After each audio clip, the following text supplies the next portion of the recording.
On February 12, 1993, a film was released called Groundhog Day. It became one of the highest-grossing films of the year and has since come to be regarded as a classic romantic comedy. The film, starring Bill Murray, Andie MacDowell, and Chris Elliott, revolves around a self-centered weatherman, Phil Connors, stuck having to live the same day over and over until he finally gets it right. The first draft of the screenplay was written by Danny Rubin and was later rewritten by Rubin and director Harold Ramis with input from Bill Murray. And while the film kept much of Rubin's original vision, there was a good bit that was changed. But there is more to the story, and we're going to take a look at how Danny Rubin's original screenplay was different from what we saw on screen. If you haven't seen the movie, you may want to go ahead and check it out before watching this because there will be spoilers. In the film, we start off with the main characters, Phil and Rita, at their home television station, taking off with Larry, their cameraman, to do a story on the groundhog, Punxsutawney Phil. An assignment that Phil, Bill Murray's Phil, is not thrilled about. He doesn't want to do the story and thinks the people in the town are a bunch of dumb hicks. Once the story is finished, they leave to go back home, only to have a blizzard force them back to Punxsutawney, where Phil wakes up the following morning and finds that it is Groundhog Day all over again, and he starts reliving the same day over and over. In the original script, Phil is already stuck in the time loop. In this version, we start off in the middle of the story, which Phil narrates through a voiceover, and we don't know exactly what is going on. He wakes up and we see him go through the motions of doing the story and even predicting exactly what the groundhog will do when it comes out of its lair. He tells us that he can see the future and that he is living in an extraordinary circumstance. He also tells us that it has been going on for about 5 weeks and that it might have been due to a gypsy curse, though he never explains what this curse was. At this point, he is actually content with his circumstances and says that the benefits outweigh any reservations he has about it. It's not until the next morning when he wakes up that we figure out that he is reliving the same day.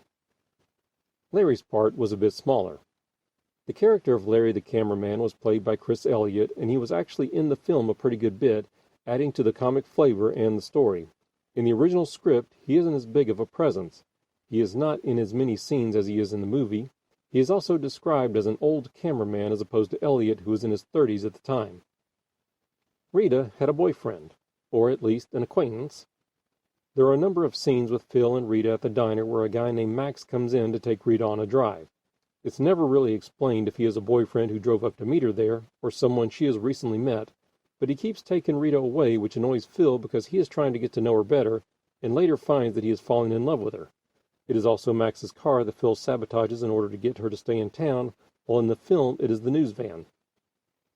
Phil seeks help. In the screenplay, we see Phil seek out the help of a doctor and a psychiatrist, just as he does in the film, but he also goes to see a science teacher at a local school about the possibility of time being altered. Phil is still quite the ladies' man.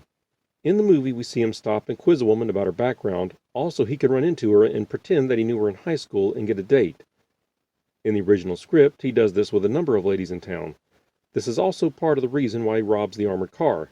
He uses the money to buy jewelry for a lady named Trish, and he buys an expensive fur coat for another lady named Cassie, and even buys himself a sports car.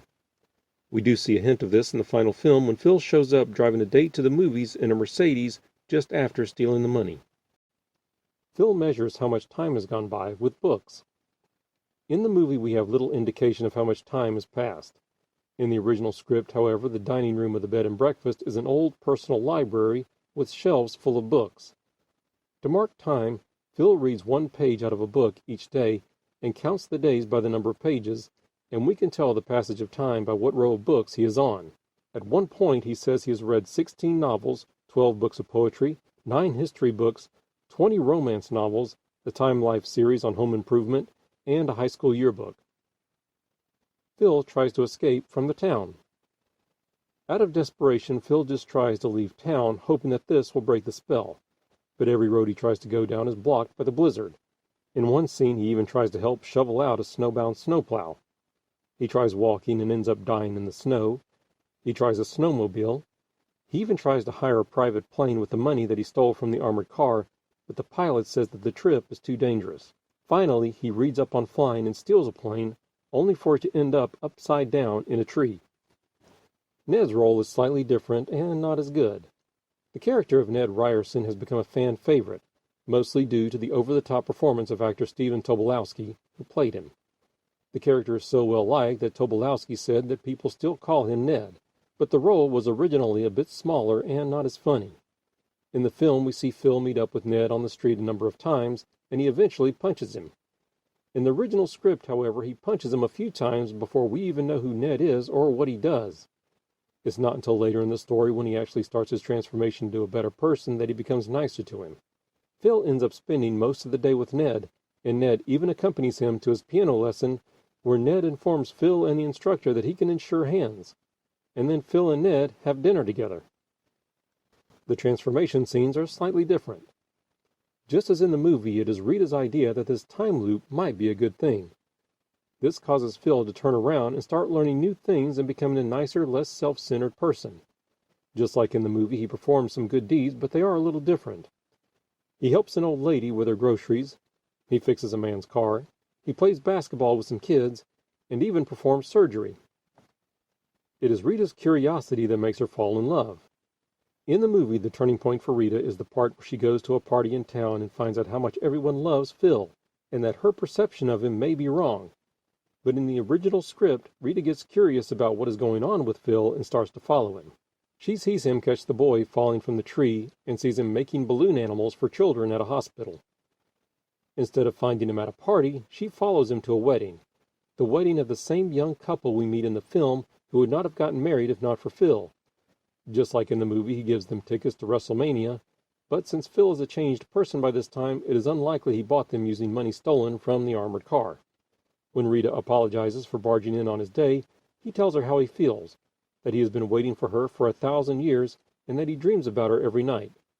She is so taken aback by his words that she realizes she is falling for him.